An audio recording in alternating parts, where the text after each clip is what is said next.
and welcome to this edition of Community Voices Uganda on Civic Space TV. I am Philip Morisa.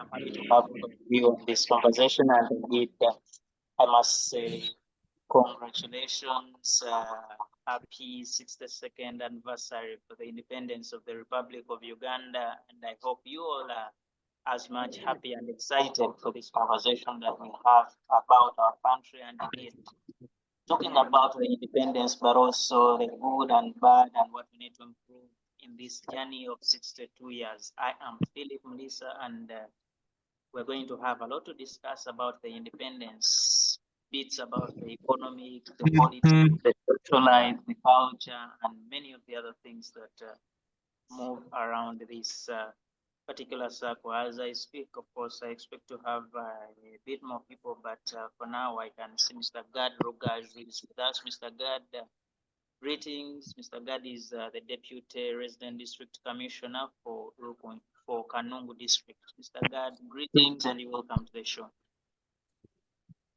Good morning, everyone. I'm glad to be part of the show. This is Gad from Kanungu. I'm a Deputy Resident District Commissioner, and welcome everyone for the 60th celebration Uganda, and it means a lot to our nation. I'm happy to be part of this show.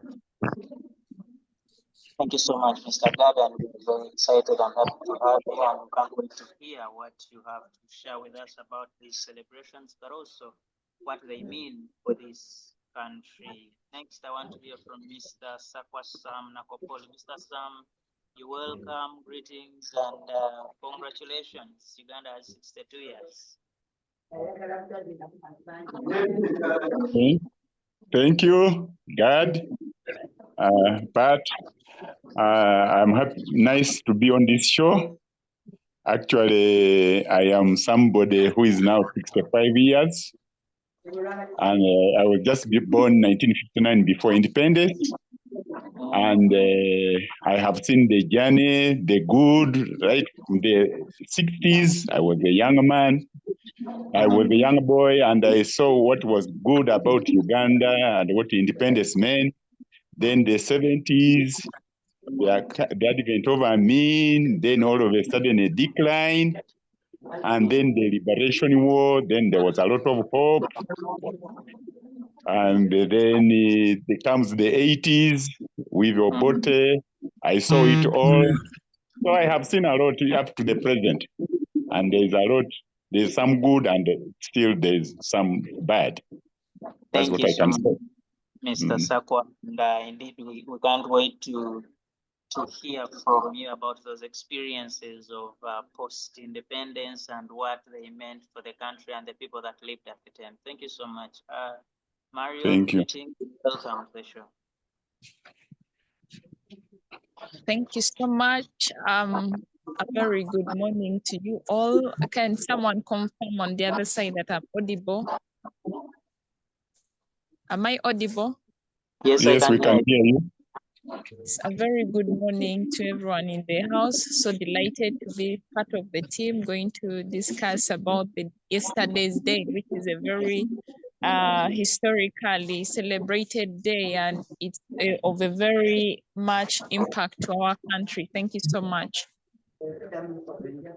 Thank you so much, Marion Chikai, and we're happy to have you, and we can't wait to hear what you have to share about independence. But I will start with, before we get into what independence has brought to the country and where we intend to go with it, I want to briefly get the feeling of Mr. Sakwa. Mr. Sakwa, you talked about having been here, well, slightly before the independence, but also at least by the 70s, you were understanding Uganda. Yes. Tell us about Uganda 10 years, 20 years away from independence. What was the feeling like, and what did it mean for the people that lived at that time? Thank you. I am a retired secondary school teacher. I happen to have seen it right from that vibrancy when I was still young in the 60s. I happened to have been, my father was a policeman, and there was a lot of hope during those first years, and you could see that hope in that the economy was fine. I went to school in a primary school in a rural setting, and everything was okay. Politically, well, I was still young in the late 60s, those 1966 crisis and so on, and culminating into the 1971 coup. Yes, there was a lot of hope. And then when in the 70s, I was in primary school, and eventually I went into secondary school in 1975. The fees were affordable. The economy was still fine. And then I went to Dr. Obote College, because at that time you could go even from a rural setting, from a primary school in Uganda that time, you could still go to any school, and the fees were affordable, 650 a year. Then things went on during that time over mean, then the economy deteriorated, and then there were killings and so on. So I saw a bit of that of the deterioration of the economy, and the political also things were not good, and the killings. I witnessed that. All right. Thank you so much, Mr. Sam, for Yes. that. Then it comes to the after post-liberation, there was still a lot of hope. I was in A level. Then there was still the elections in 1980. Things were still not perfect, but then we had a lot of hope. And then that's the time when I went to university. Still, there was free education in university. And then there was hope, but then politically things weren't stable. Then eventually I was forced after university actually to leave Uganda, to go to work in Kenya, and then to South Africa, where I worked for 25 years. I just came back in the country, 2010. And now the post-Museveni era, there has been a lot of hope that things would be fine, but still there is still poverty. And I think there are certain issues at 62 years which have to be addressed so that our country can really, everybody can see the benefits of independence. Thank you so much, Mr. Sakwa. Very interesting revelations you make, and you keep talking about the hope that lived in the lives of Ugandans and how Ugandans believed that things would work out for the better. Thank you so much. I want to go to Mr. Rugaju. Mr. Rugaju, talk to me. 62 years, we had our national celebrations in Busia. I do not know whether you are represented in Busia or whether you had a local micro celebration in Kanungu. What does it mean for Uganda to celebrate independence? And how significant is this celebration to Uganda and its peoples? Yes, Mr. Gab. Mr. Rugaju, can you hear me? That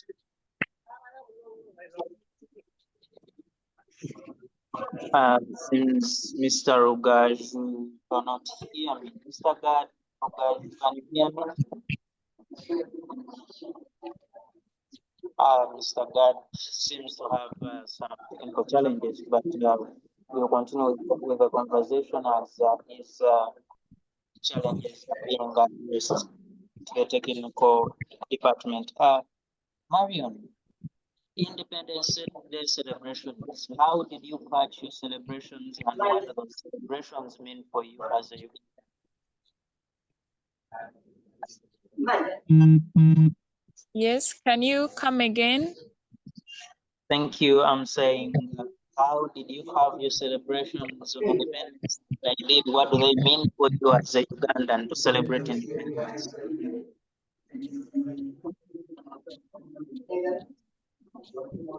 Okay, thank you so much for that question, and thanks for moderating the session.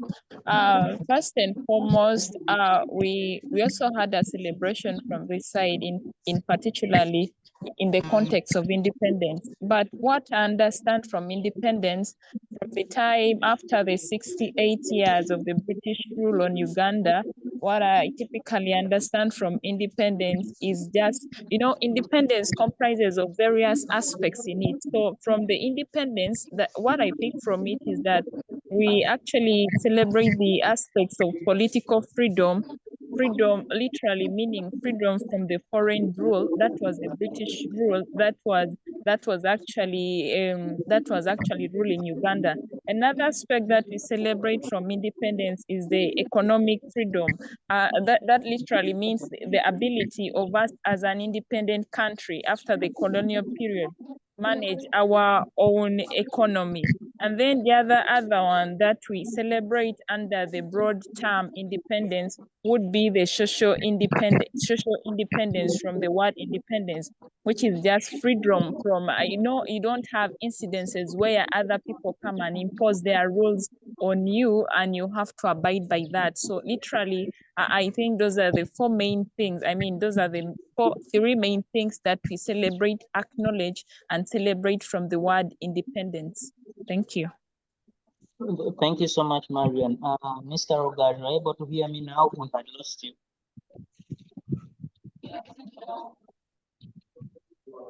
Mr. Rogaj, are you able to hear me?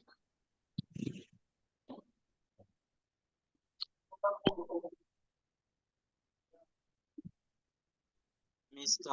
Rogaju.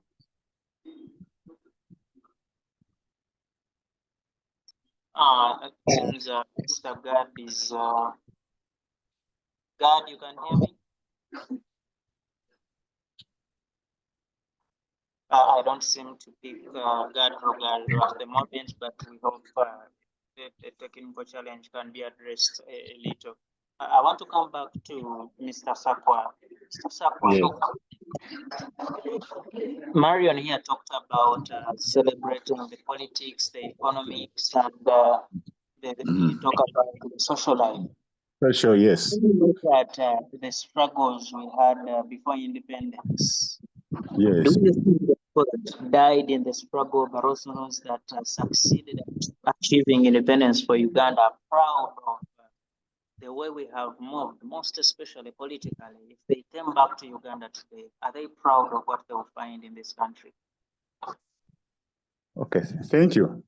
I think politically, taking into account where we have come from, yes, I've made some strides since especially the advent of the era of Museveni, that there is a political stability. And then also some degree of democracy.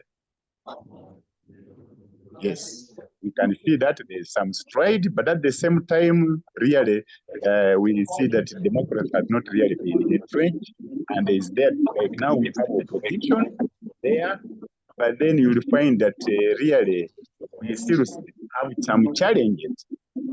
In terms of the economy has grown, but then is it benefiting? Has it got down? Has it filtered down to the mwananchi? I think we still have challenges. There is infrastructure development, yes, but then we would have expected by now that we would have moved to a middle income status. But, and I think we have had enough resources. If at all there was proper planning, I believe we would really be at a stage where we would be, the majority of Ugandans would be really enjoying that political independence through economic empowerment and also social transformation. Because now, like the NRM talks of the political social transformation, but really, has it gone down to the grassroots? There are certain programs which have been initiated and so on. I think somehow it has been derailed, and we think we need really to have a retrospective and see that where is it that gone wrong, then so that we bring those Ugandans, especially those marginalized, especially for me, I said in the rural area, I have seen, I was in South Africa for quite a number of years. I was in Southern Africa, Lesotho. But look at the quality of health services, education, then you will see that there is still much wanting. I stay in the rural areas. People cannot still afford to take even, there's not enough in those like the UPE and the use. Not enough money has been put in. So we need really the government to reevaluate so that we see that the gains of the independence, 62 years, are meaningful to every Ugandan. Thank you so much, Mr. Sakwa, for that account. Mr. Rugaju, are you able to hear me now? I seem to have lost you for quite a while. Mr. Rugaju, you can hear me? God, you can hear me?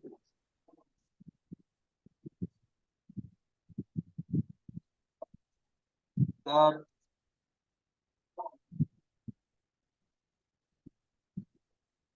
Mr. God, Rugaju, can you hear me? Oh, no.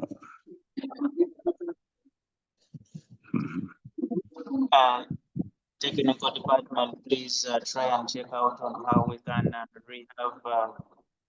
connectivity with Mr. Gad Rugaju, and we'll continue with the conversation. And as we wait for Mr. Rugaju to join in once again, I come back to you, Marion. Marion, you talked about the social, the political, and the economic.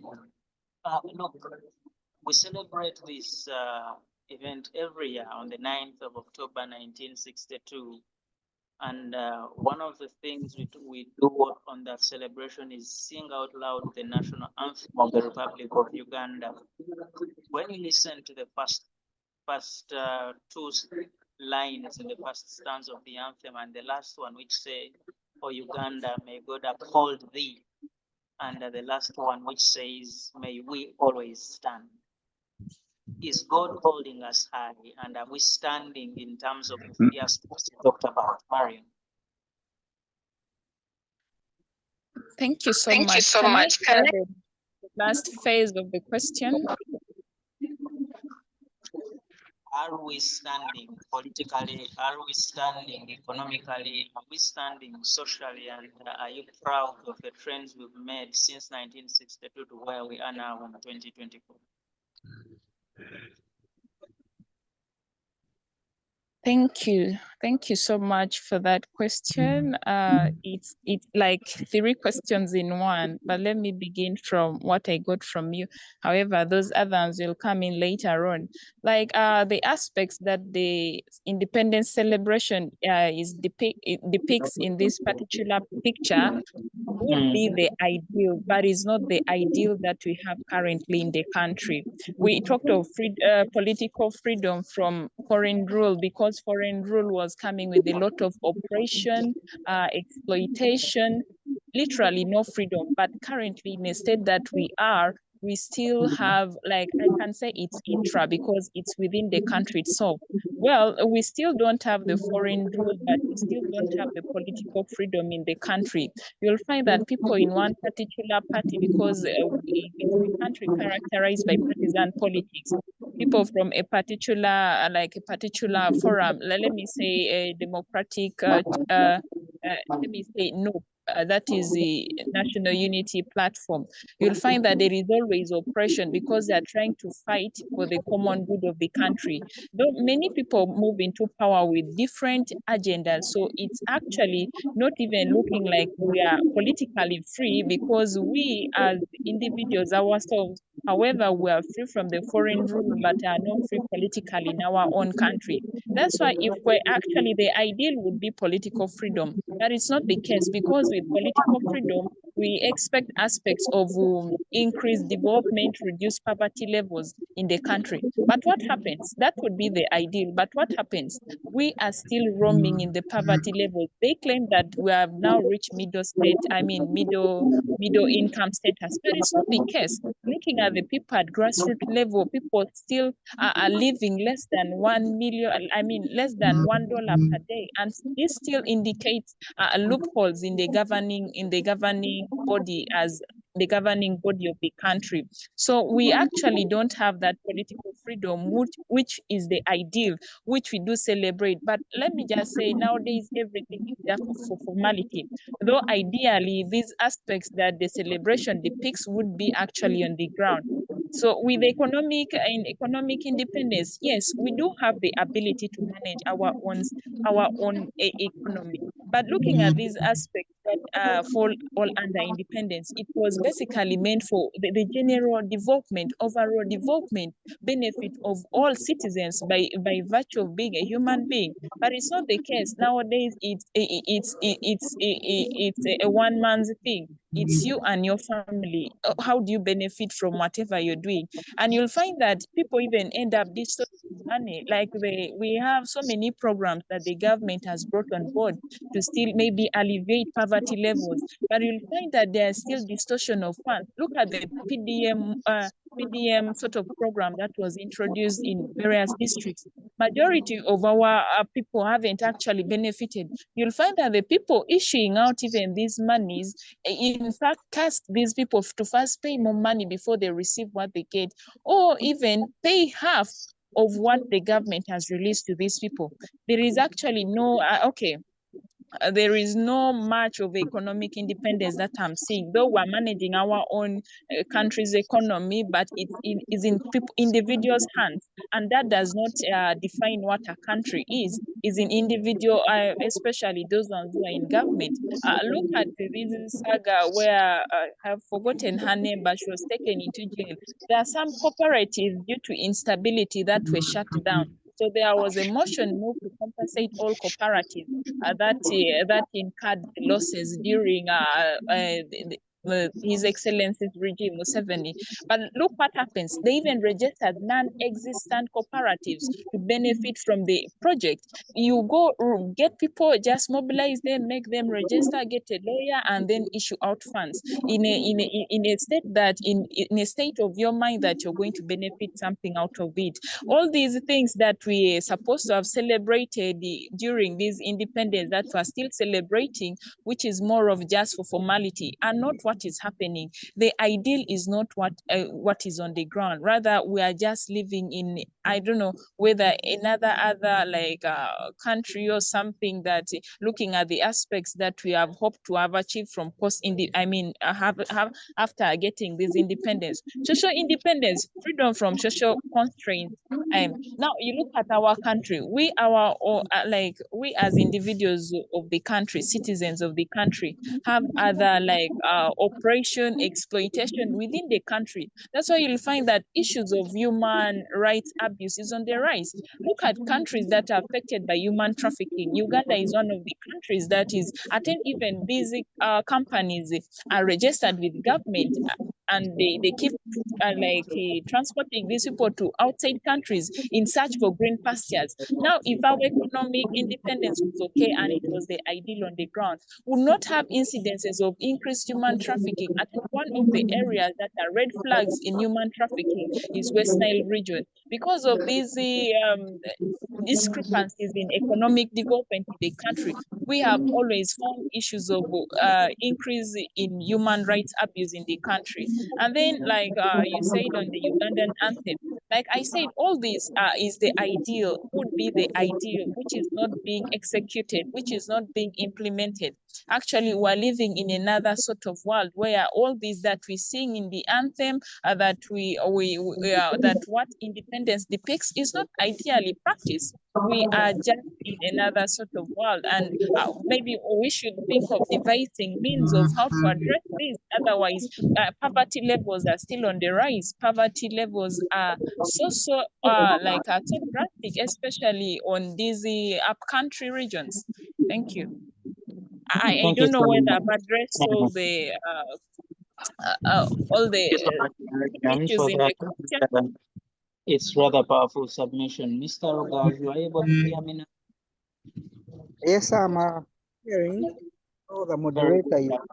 I want to pick your account of the independence celebrations and what they mean for Ugandans, and indeed we work celebrating this independence. very much, moderator. That and my submission would really want to thank the government of Uganda for reaching this 62nd birthday.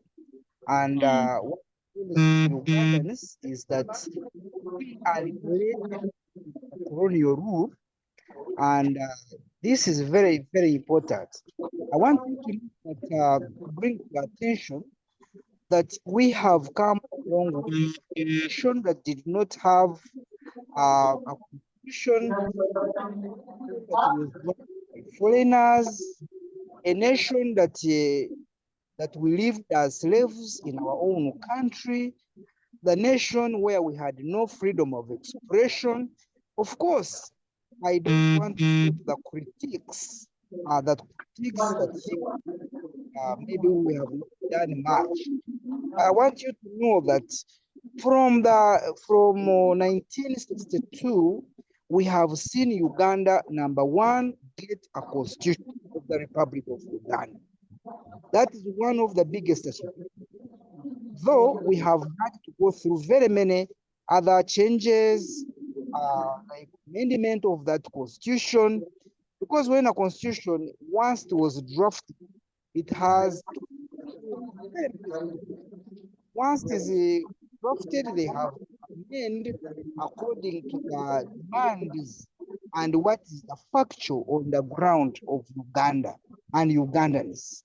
So we have had to come from a nation that did not have a constitution, not have a rule of law, not have anything, but now we have a constitution.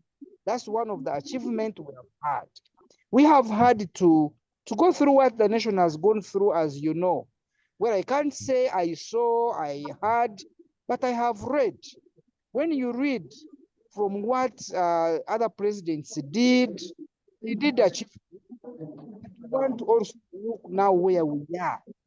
A nation where, by the time I was born, I was born in 1975, so I have not seen much of other governments other than NRM, but I want to appreciate the fact that what I have read compared to what the government has achieved from the time I began seeing what a government means, I want to say we are coming from far. I remember in 1980s, I was very young, when my parents are going to line up they would announce soap is coming, salt is coming, they would go to line up. Now you can really move to any shop and you buy anything you want. You can go online and pay for something and it comes. So I am seeing a great achievement. Number two, when you come back to education sector, by then would know that if you were to go to the university, it has to be Makerere. Up to today, if you talk to my now, he was born in 1924, he's 100 years. Even up to today, he still has a mindset to say, you have gone to the going to say university. He says the Makerere of Mukono, Makerere of Makerere of Kapo, because they knew the Uganda University was Makerere. It was only one university that we had. Go to university, you had to go to Makerere, and you don't prefer to go to Makerere, then you don't go to university at all. But now with over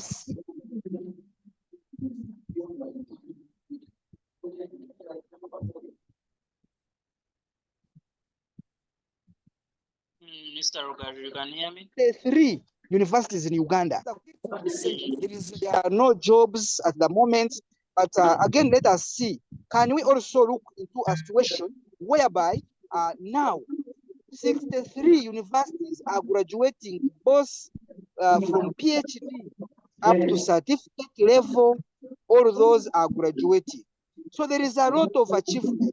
We would know how many hospitals were there by that time. But right now, we are seeing that there is a health center 3 at every sub-county. It's a very big achievement. So me, I think it is worth to be celebrated, to celebrate independence independence, and the nation has achieved a lot. We have had a lot. We have achieved much as a nation. So when we come to celebrate, we are saying we are happy as Ugandans. There is freedom, freedom. And I want to tell Ugandans who are listening to me, you have not lived on the borders of Uganda. You may not appreciate much what is happening at the borders of Uganda. I work in Kanungu. Last month, we received 149 policemen who were running from DRC coming to Uganda. I was working in Kabale. We received very many who were running from Rwanda. We are seeing very many Ethiopian. We are seeing very many refugees, and we are seeing Uganda as a host. So it is also an achievement as we host these people, as we give hope those who never had. I want to appreciate that in Uganda there is freedom of speech. We can come and speak. And even when you speak, you are knowing, only that you have to know. Many people say there is no freedom of speech. Only you have to speak, and you know there is a constitution. What you are speaking should be in line with what you should talk. But otherwise, there is freedom of speech, freedom of expression. Someone can walk with money in the pocket and is not scared of what I have been reading. So as we celebrate independence, I think Uganda has achieved much, and though we still have a much to achieve, but Thank you so under much. the government of NRM that is there now, it has achieved a lot, especially on education, Thank you so infrastructure. much. All of you knew our roads.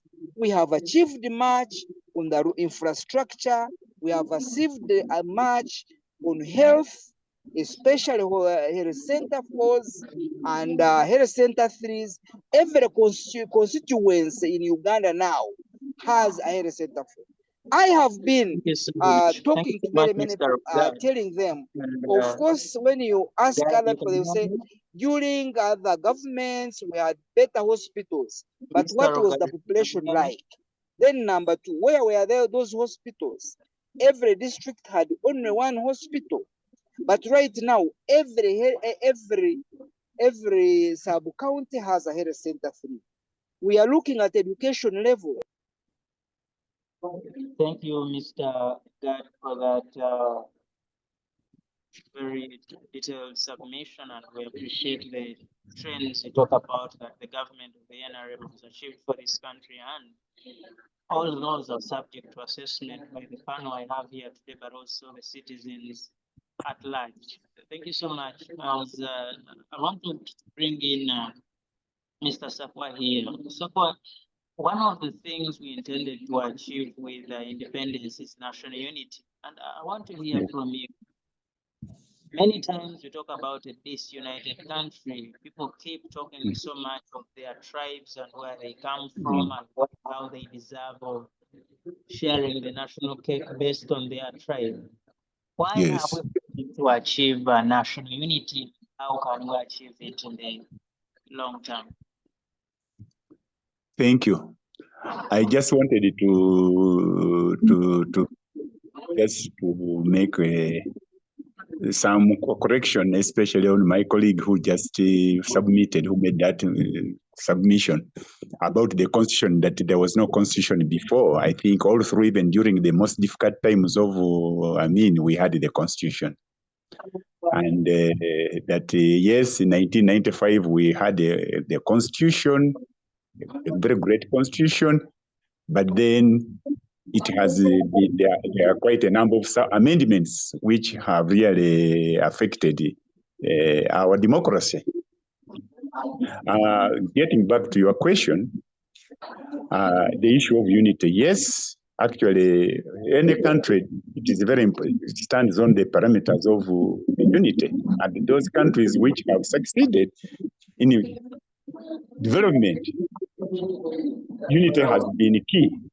I must appreciate, and I'm not one person who is a prophet of doom, that to criticize what government is doing. Yes, the current government has done a lot in terms of bringing together Ugandans.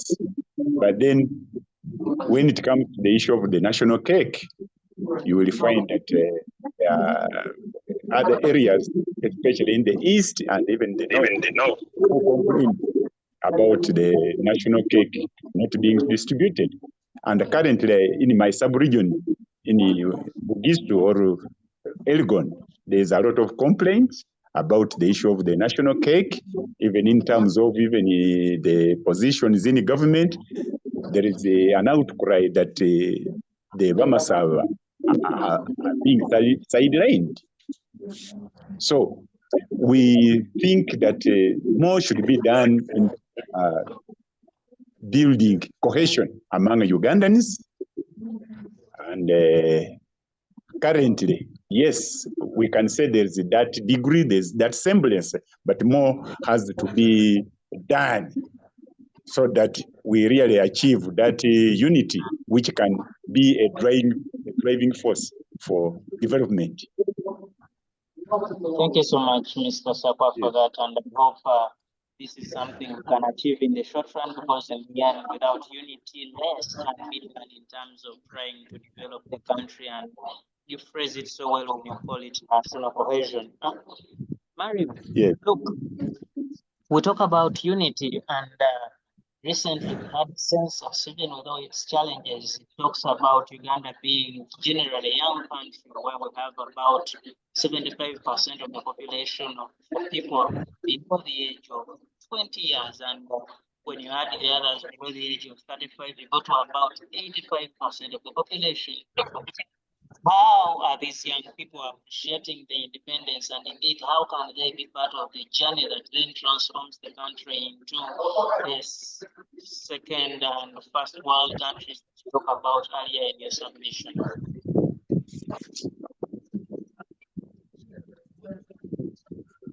Yes, please, can you come again?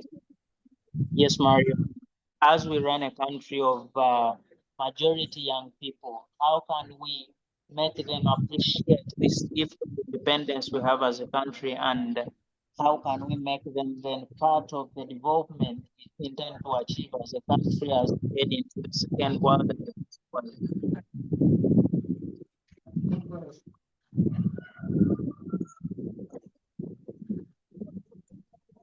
Okay, thank you. Thank you so much for that question. Yeah, the current YouGov statistics show that the majority of the population is constituted by young people.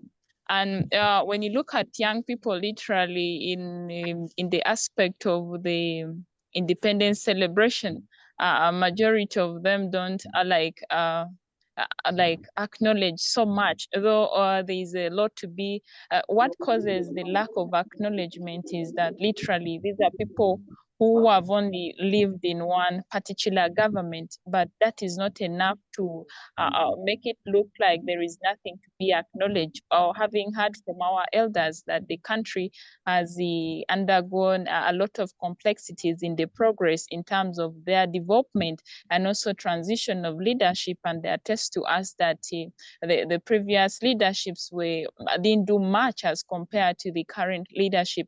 I think governments, I think another way of bringing these people on board, despite the fact that majority of them come from various cultures, and Uganda being a state of a country having over 40 languages, that brings the aspect of diversity in culture, but still does not eliminate the fact that we still, as the citizen, as the youth of Uganda, should still be united. Rather, we should devise means of coexistence of these different these diversities in culture for the elevation. For elevation of the aspect of development. So I think one way of bringing young people on board in bid to develop the country is including them, inclusivity.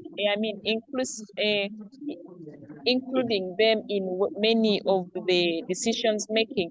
take for instance, we have the National Youth Parliament. These are people who look at the framework of the policies and review of the policies. And also there are other organizations that still bring youth on board. Look at some other organizations, especially there are those ones also that are championing feminism, like the Memopro, but that one is working under Action Aid Uganda. So there are so many projects or initiatives that can actually bring these youth on the same pace or same table with the elders in bid to elevate development in the country amidst diversity in cultures. But the main goal here is coexistence for the aspect of unity. Thank you so much. Mr. Ogaji, one of the things we intended to achieve through the independence was the unity of Africa and East Africa. And when you recall, people like Mwalimu Julius Nyerere intended to have this East Africa gain independence at once and we be one country. But also when you listen to conversations of people like Kwame Nkrumah, Haile Selassie, then they talked about the unity of Africa. 62 years later, we have not united, not at the African level, not at the regional level. Why have we failed to unite these countries? And indeed, is it something we can achieve in the short term? I don't know if I picked your question very well, but when we come at unity, unity is still a very big issue, partly not only Uganda, but as East Africa for a very long time. According to East African Treaty, we had agreed that we shall have a common market, we shall have common currency, we shall have common language. All those things, they would unite us. But East Africa and Africa as a whole still have a long way to go. And we must appreciate that for stability of Africa, we need East African Treaty or East African Constitution being implemented and being put into practice, so that what we talk about, what is unity and oneness, and how can we work together, we should not violate. Because unity, you can't force it. You can't force it, it must flow. We have seen countries attacking other countries, yet there should be unity, and this is what we have failed to do. Well, when we talk of Uganda as our nation, where we are proud that there is unity, there is oneness, also because of very many tribes, very many clans, there is a tribal clash. You've heard one of our participants here saying that the national cake has been shared. He has a concern, but I think he's being misinformed, because in Uganda, when you look at cabinet, when the cabinet is being formed, we are looking at our offices, like office of the RDC, when RDCs are being formed, they consider regions, they consider religion, they consider age, they consider, yes? That, for example, we have a report from the Equal Opportunities Commission last year that indicates that 60% of government opportunities are shared by people from the Western region. Then it continues to put the other regions that followed by Uganda, and the East and the North get the least from the national cake. What do you say to that? Well, that is a mindset, and I think that can be challenged. I would want them to come up and tell us, whoever can, because you know, there is a world view, and the world view is simply meaning how someone views the world around him. People are biased.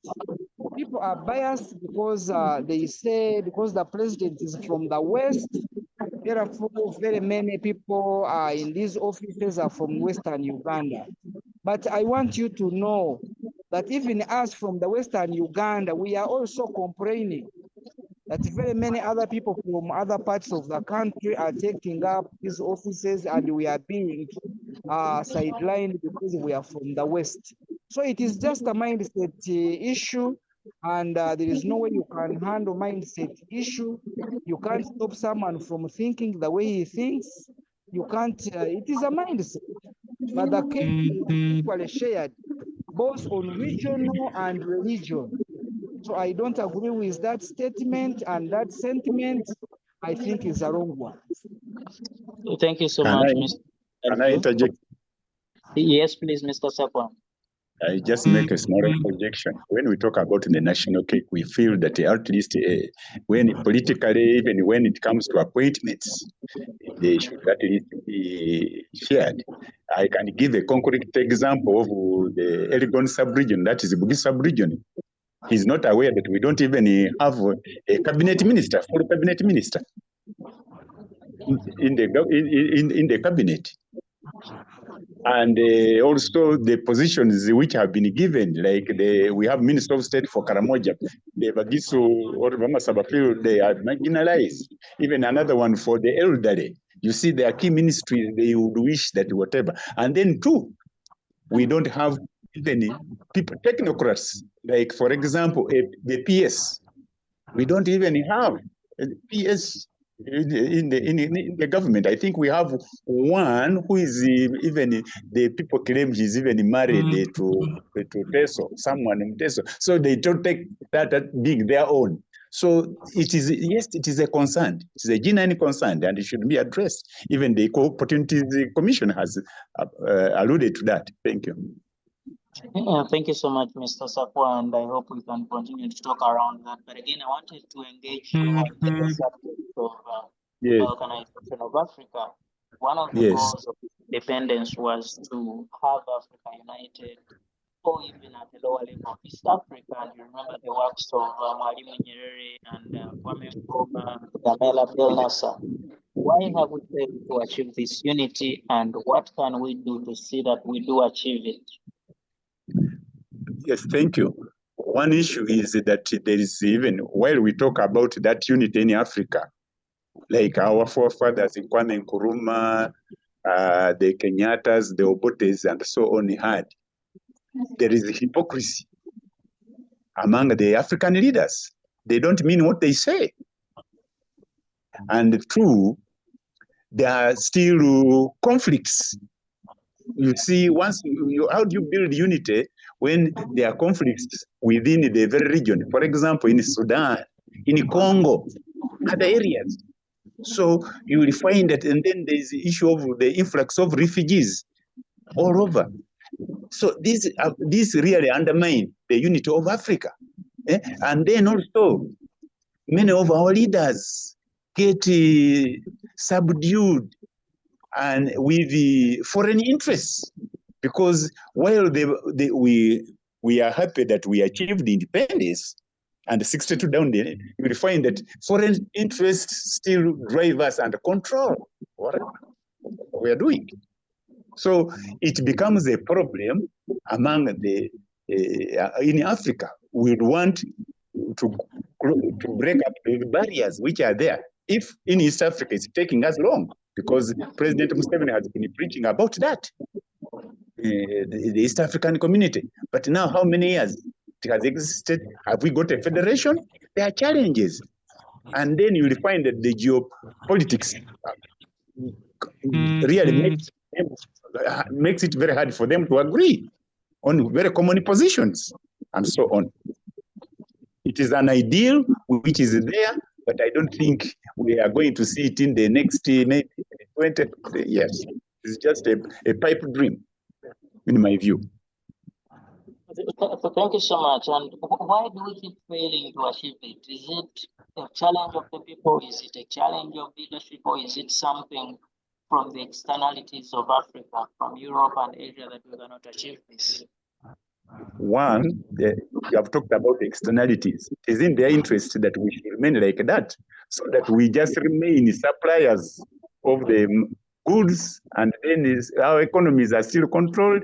Even when they even come to invest, the investments get back to them.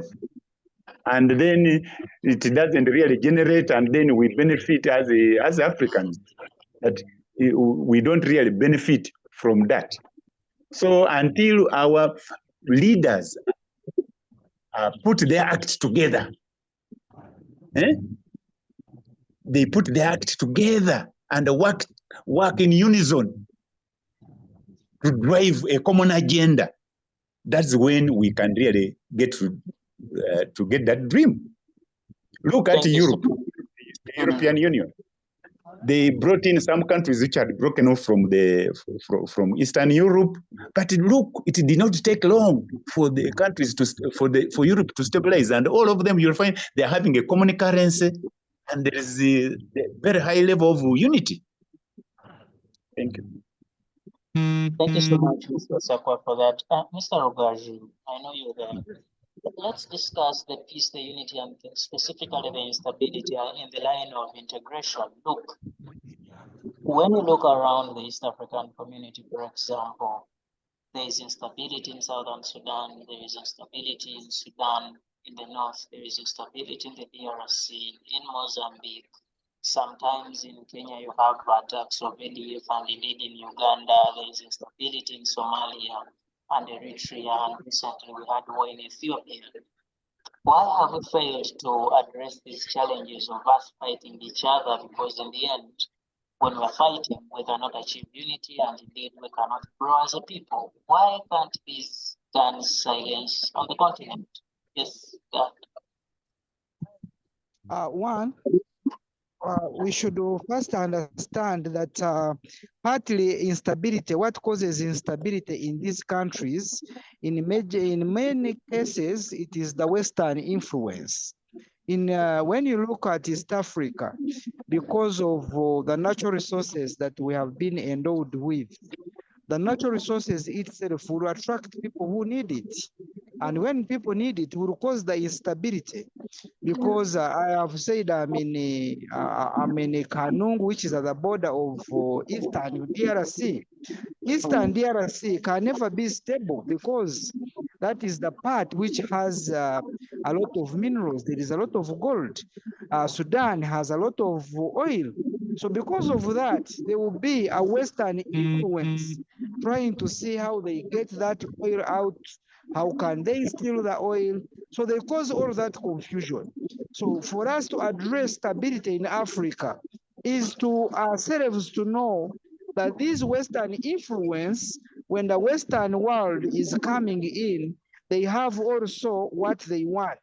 And basically is take away these minerals, natural resources, and because of that, they cause an instability. They would wish to see us divided, fighting each other. So for us to achieve stability in Africa, one of the things we are supposed to do, number one, is to see how we together can work together as Africans. And if we don't see ourselves as Africans and keep on attracting the Western influence to come in to help us, they will keep on wanting to have their common interest, which is to exploit Africans.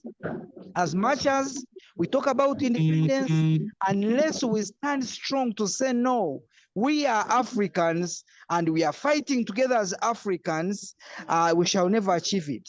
We have always seen it, and the president has always come up to say he is not going to give in to the Western influence, because the Western influence is basically to exploit Africa.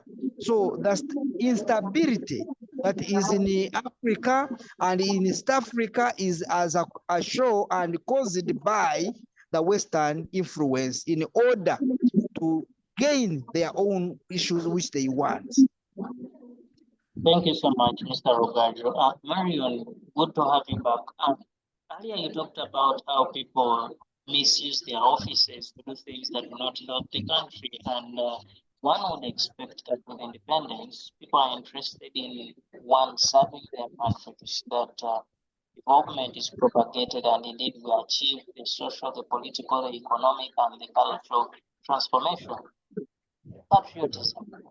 Why is it that Ugandans have chosen not to love their country, and they're doing things that actually affect their country and keep it as impoverished as it looks today?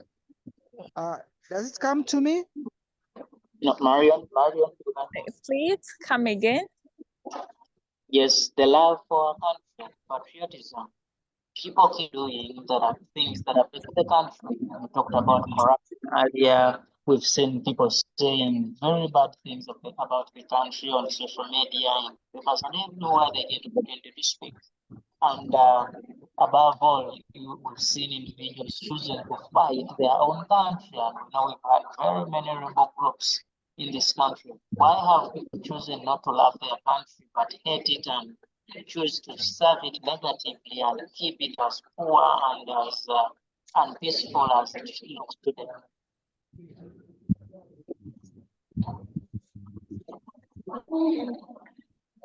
Okay, thank you so much. Like I had you in your question was abuse of power, and we seeing patriotism, but why when people still love their country, rather some of them even resorting to moving outside looking for greener pastures.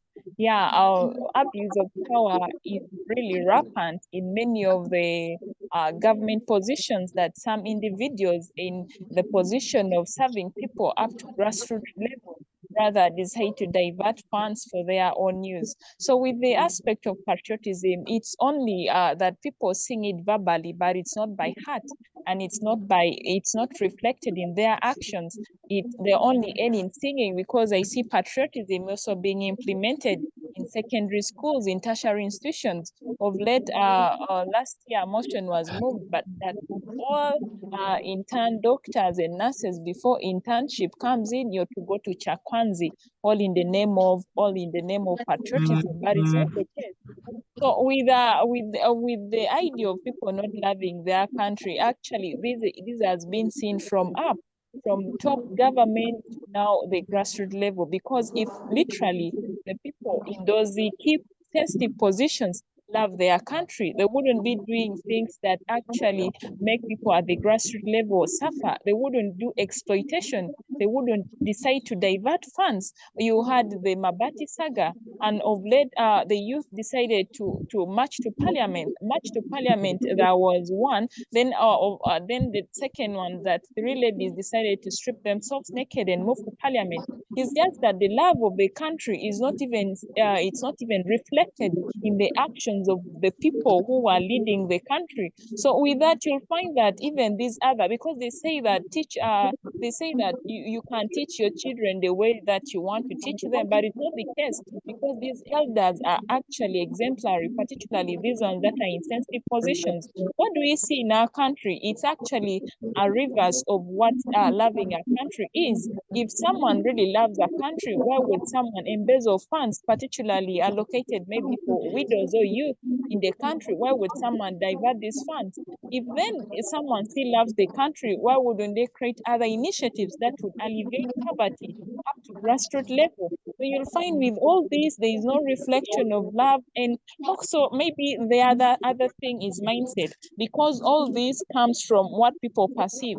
They say transformation begins with yourself, but it's not the case with majority of us. Though others are trying, but then majority of us are not doing what transformation means. Transformation beginning with oneself. So you'll find with that kind of mindset in majority of the people, especially these ones who are at lower levels, there is nothing like love of the country. What everyone is chasing is the bag for yourself and for your own family, so that you alleviate suffering in your family in one way or the other. That's why some people that's why we have increased brain drain in Uganda. Many of the youth finish and eventually move outside looking for greener pastures. You even find that these are actually constituted to increase levels of human trafficking. There was a news on the NTV, NBS, where 23 university students doing information technology were trafficked at Miami Island, just that they don't have that heart of serving the country, like giving back to the country, because of the reflection of how many of the because of the reflection of how elders in sensitive positions do their work, and also looking at the employment status in Uganda, where if you're looking for jobs, then you're actually on wrong. You better dwell on job creation other than job seeking. That's why many of the young people resort to going outside in search for greener pastures to alleviate suffering in their family. And also the reflection of actions from the people who are holding sensitive offices do not depict anything of love for the country. We all sing by mouth, but don't do it at heart and from the actions that we implement. Thank you. Thank you so much. Mr. Sakwa, I want you to say pre-independence and during independence through the 70s, Uganda was one of the leaders in production of cotton, production of coffee, in the tourism sector, in the hospitality sector, in the health sector. And 62 years later, we have all the services have gone down. We produce less cotton, we produce less coffee in terms of implementing it with the figures, because then we looked at a population of about 5 million people. Today we are going into 50 million, and our production has gone down, but too, we have failed to transition from producing just raw materials to going into making them finished products that can be consumed both internally and outside. Why have we failed to transition from raw material producers to finished good producers, and how are we going to transition? Thank you. When you talk about the 60s, because we had a cash crop economy, and many of us were able to go to good schools because of our parents who were growing coffee and cotton, especially like in the Elgon sub-region here. Someone, a peasant would produce, our parents would produce coffee or cotton, and that cotton would be able to take you to any school in Uganda, whether Budo, Tokit, anywhere, quality schools. The fees were affordable, and someone would sell the cotton and so on, and take you wherever whichever school you want. And then there were health services. I remember the 22 hospitals which were built by the then Obote, and still those hospitals have played a part to date, though some of them are now in a very sorry state.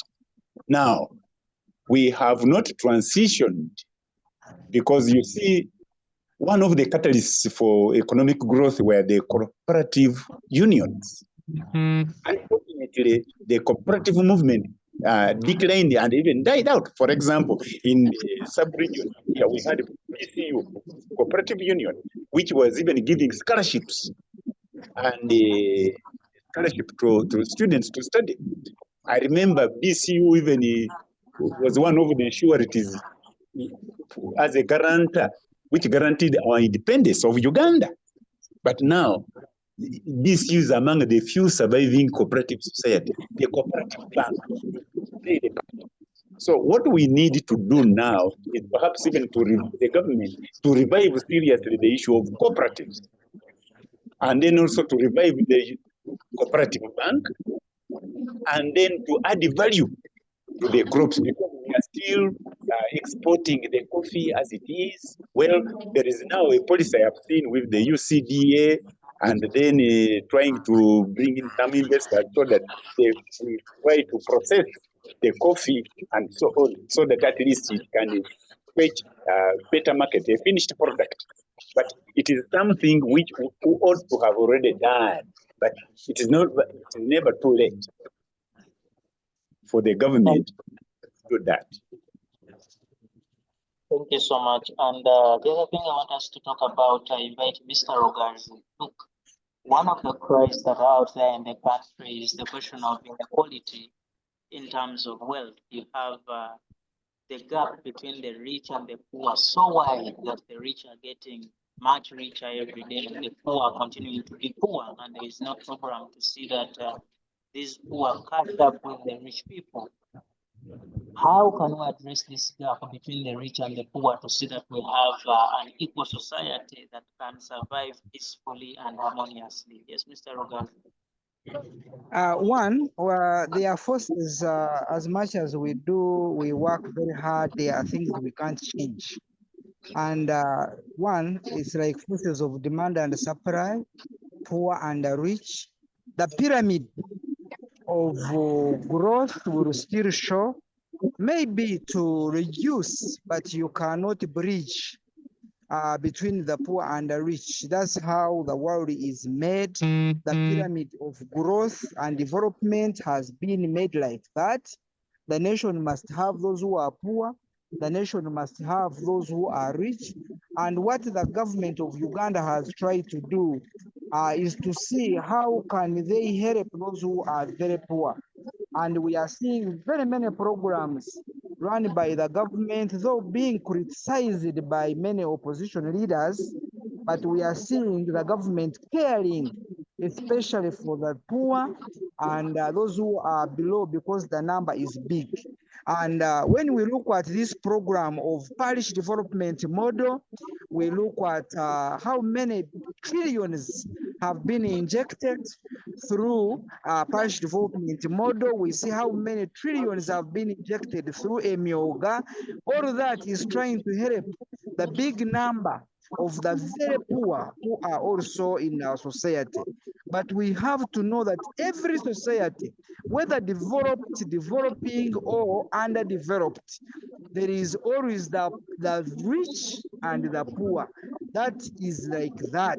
Whether in America, whether in whether in Japan, we always see that the pyramid is always there.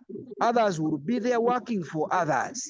So what the nation has tried to do, Uganda, the government of NRM, it has worked so hard to bridge the gap, to say, yes, we know there are those who are very poor. Can we help them?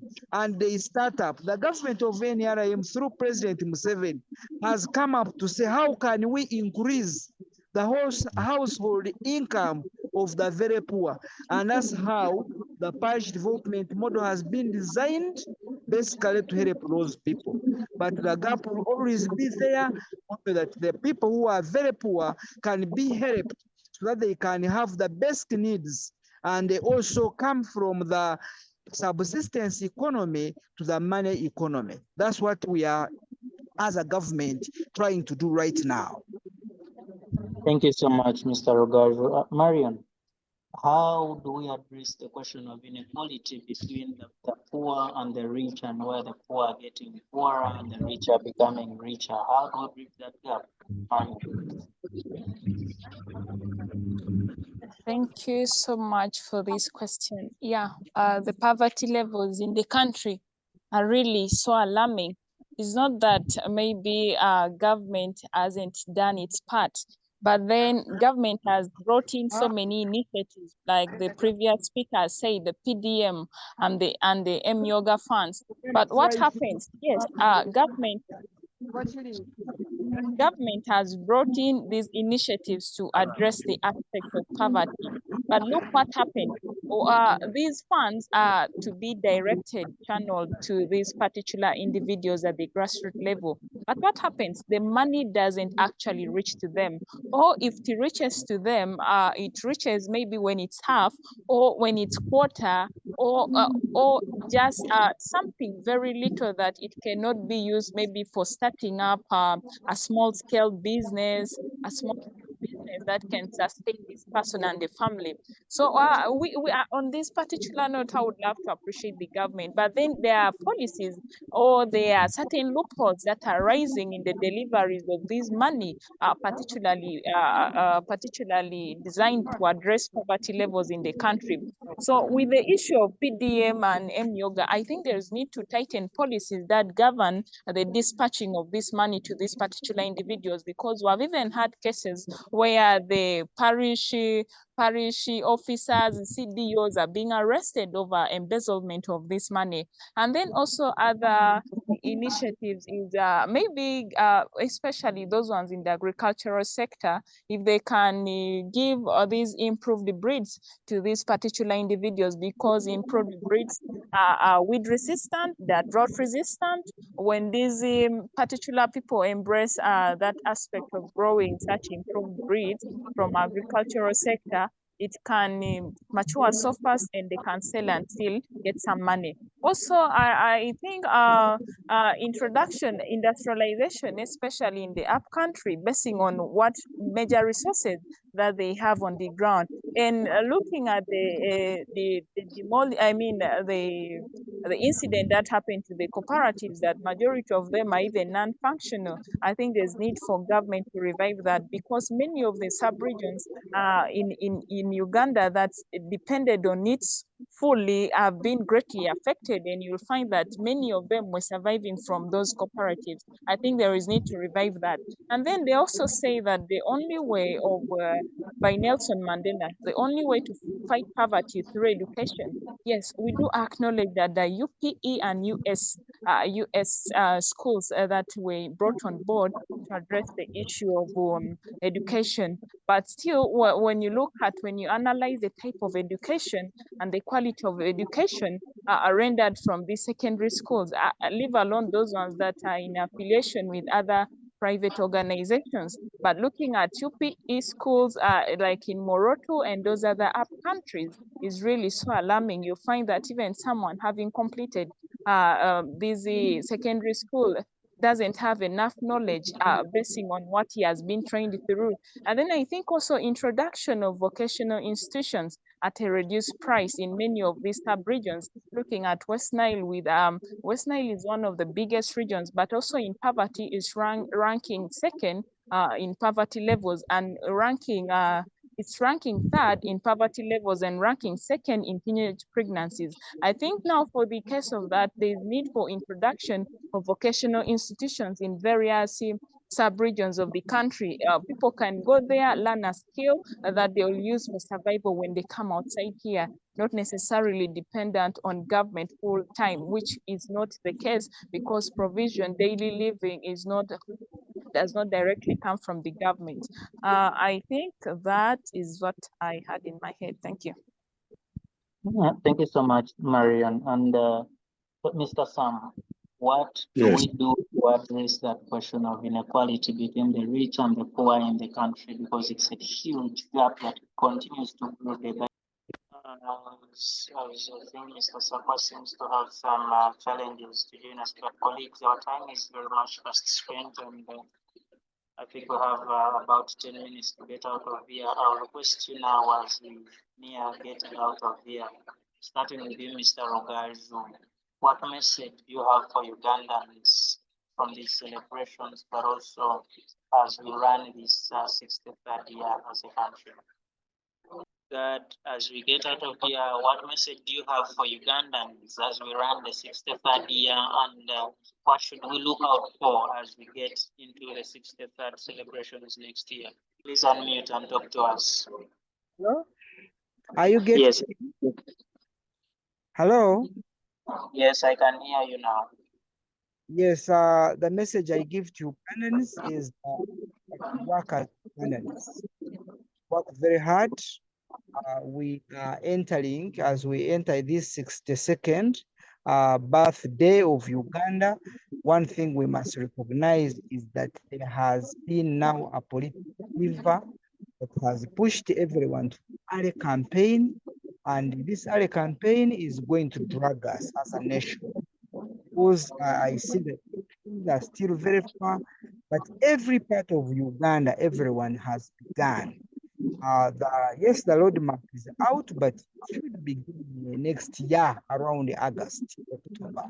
But when you see the nation now, the fever is hitting up everyone, poor people are lining up, waiting for politicians. Politicians, You find one position is having like 20 people contesting on it.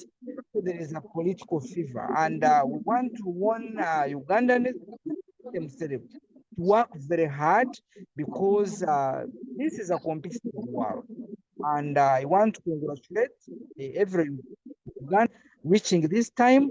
And I assure you, as I have said, I am looking at a very big margin of young people. According to the national census, is showing us a big number are young people. But these young people, a program should be addressing these people. The nation should come up with this program, a program that will work and work out address the youth unemployment and also provide for these youth. That's a message I think should be given to parents. Mr. Gadrugarzu, thank you so much for that message. And to you, Marion, what message do you have for Ugandans or the government in terms of independence as we move to celebrate 63 years next year? Thank you so much for the opportunity. My message is particularly to young people, mindset change. Mindset change that especially university graduates, because even if government can wishes to provide all jobs for that a huge number of graduates per year, it's not possible, meaning that others will still be left out. So a mindset change from a state of job seeking to a state of job creation. Because looking at the country population that is on rise every day, we may not be in position to sustain ourselves if we don't embark on any activity in terms of economics to sustain your family. So all the young people out there should transition from the idea of job seeking to job creation as young people. So with this in mind, you'll even find that the aspects of human trafficking, because looking at human trafficking, there's so many things that it tackles. It could be for labor, it could be for sex, and it could be for organs. Because many of the people trafficked, many of them end up dying because maybe organs were removed from that person to the other, and yet we don't have spare organs. Or particularly, you're just trafficked to act as a sex toy, which is not good. So it's better we start loving our country as Uganda. They say there is something, there's a sort of a slogan that do as I say, but don't do as I do, because we see many of our leaders in sensitive positions are not doing as per the office requires of them. You find sensitive positions are the ones even embezzling money that are to be channeled for many of the programs, activities for these young people. But let's not emulate what is actually transpiring, because if we emulate as a young person, you're 22 or 23, if you're to emulate that and your lifespan is maybe 50, meaning for the next 27 years, you'll be a burden, that sort of a burden, maybe in the aspect of corruption, in the aspect of corruption, which still ruins the economy of the country, which still inflicts a lot of problems to the people at grassroots level. So let's not emulate, because some of the young people who have also key positions or they're representing some of their youth still at different levels, some of them also have cases of corruption. People cry of corruption, but it begins from even you yourself have a match. A match is coming from those key sensitive positions. So let's not emulate many of these people who are in those sensitive positions and they're not doing as expected. Rather, let's create initiatives that will push hard and make sure that we live in a free Uganda, where everyone at least gets what he or she is entitled to. So that is all what I have to say. Marion Kiai, thank you so much for those views and for making time to join the conversation today. And to you, Deputy RPC Kanungu District, Mr. Rugat Jr., thank you so much for your views and for making time for the conversation today. And Mr. Sakwana Kopoli Sam, who left us a few minutes ago, thank you so much for your views and for making time to join the conversation today, and to our viewers, thank you so much for joining the conversation on Civic Space TV. Special thanks to the Tech Info team out there, you do us good, and special thanks to the Center for Constitutional Governance and all our other partners for making sure this is possible. From us, we say good evening, and may you have freedom always.